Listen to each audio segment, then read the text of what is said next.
नमस्कार, आप देख रहे हैं भास्कर समाचार और मैं हूं आपके साथ अरुण राठी। उत्तर प्रदेश सरकार ने सभी धार्मिक स्थलों को खोलने का फैसला लिया है। उचित दूरी बनाकर और एक साथ एक धार्मिक स्थल पर 5 लोगों के जाने की लिए नई गाइडलाइन जारी की है।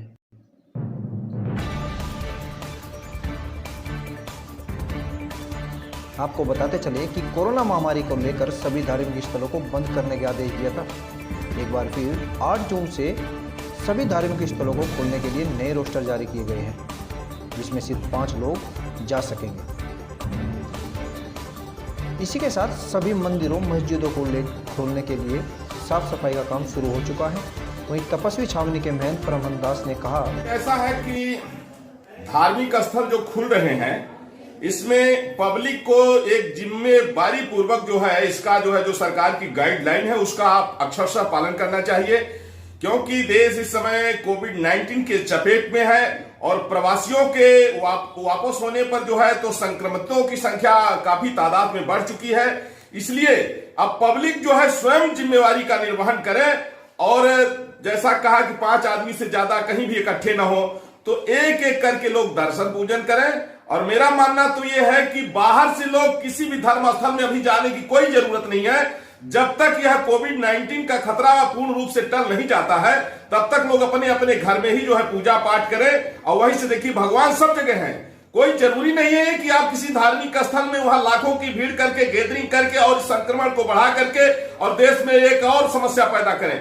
इसलिए मैं जगत गुरु परमहंस आचार्य सभी जनता से 140 करोड़ देशवासियों से हाथ जोड़ करके मैं प्रार्थना कर रहा हूं कि आप लोग अपने अपने घर में पूजा पाठ करें और बाकी जो अब जैसे जो मजदूर वर्ग के लोग हैं वो काम धाम करें और जो आपके आवश्यक कार्य हैं उसको पूरा करिए। लेकिन किसी भी धार्मिक स्थल में कभी भी आप ये प्रयास करिए कि भीड़ कदापि इकट्ठा मत हो करिए, 5 आदमी से ज्यादा कहीं इकट्ठे ना हो, क्योंकि अब पब्लिक की जिम्मेवारी है कि कोविड-19 को हम लोग कैसे अलविदा करें। और वैसे भी यह कोविड-19 से जो तमाम विकसित राष्ट्र थे जहां लाखों की संख्या में लोगों की जान गई है, लेकिन भारत को माननीय प्रधानमंत्री नरेंद्र मोदी जी का ये लॉकडाउन का जो प्रयास रहा, ये रामबाण सिद्ध हुआ और इससे देश तो लाखों की नहीं करोड़ों की जान बच गई है। इसलिए अब पब्लिक की जिम्मेवारी है कि हम लोग कितना साफ सफाई का ध्यान रखें, मास्क लगाएं, सैनिटाइजर का प्रयोग करें और भीड़ न लगाएं। जो आवश्यक कार्य है केवल उसके लिए निकलें और एक एक करके निकलें। सोशल जो फिजिकल डिस्टेंस है उसको बना के रखें।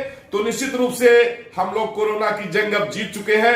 अंतिम लड़ाई चल रही है और ये अंतिम लड़ाई भी भारत जीतने वाला है। सिर्फ पब्लिक अपनी जिम्मेवारी का परिचय दे। और धन्य है हम भारतवासी कि सदियों के बाद, मैं तो कहता हूं कि मर्यादा पुरुषोत्तम भगवान श्री राम के बाद में अगर देश को कोई राष्ट्रभक्त का नेतृत्व मिला है तो माननीय प्रधानमंत्री नरेंद्र मोदी का नेतृत्व मिला है। हम सब भाग्यशाली हैं। मैं 140 करोड़ देशवासियों की ओर से माननीय प्रधानमंत्री जी को बधाई देता हूं, धन्यवाद देता हूं। योगी जी को बधाई देता हूं, अमित शाह जी को बधाई देता हूं और जनता से हाथ जोड़ता हूं कि कोविड-19 को अलविदा करना हम पब्लिक का, हम जनता का काम है। इसलिए हम लोग साफ सफाई का पूरा ध्यान रखेंगे। सरकार की जो गाइडलाइन है उसका अक्षरशः पालन करेंगे। जय श्री राम।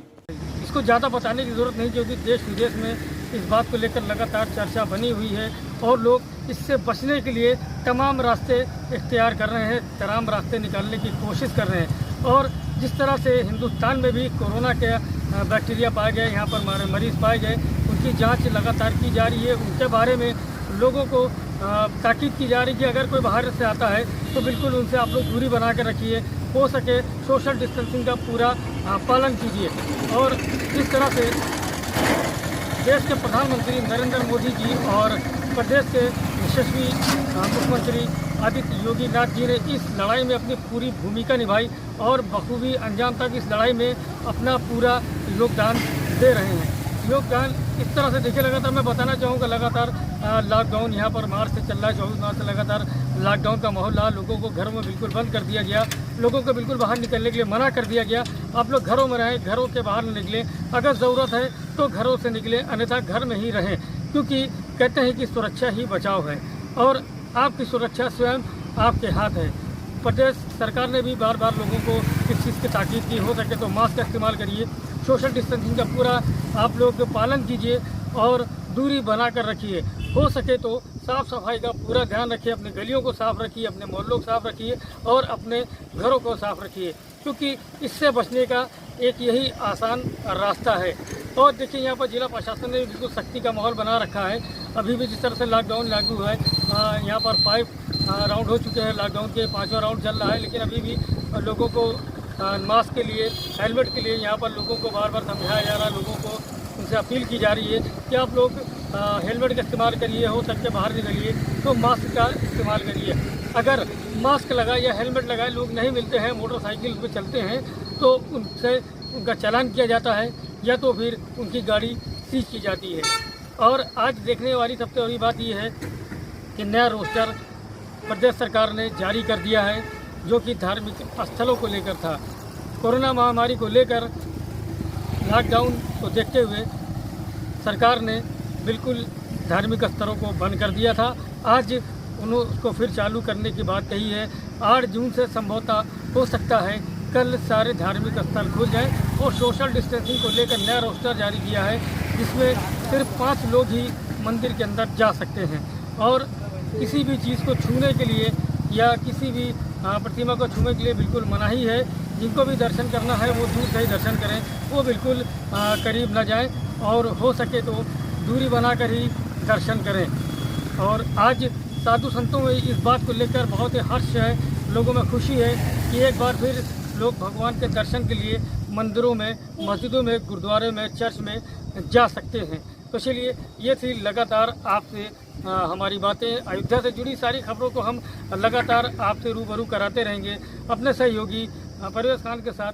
तुफैल अहमद, भास्कर न्यूज़, अयोध्या।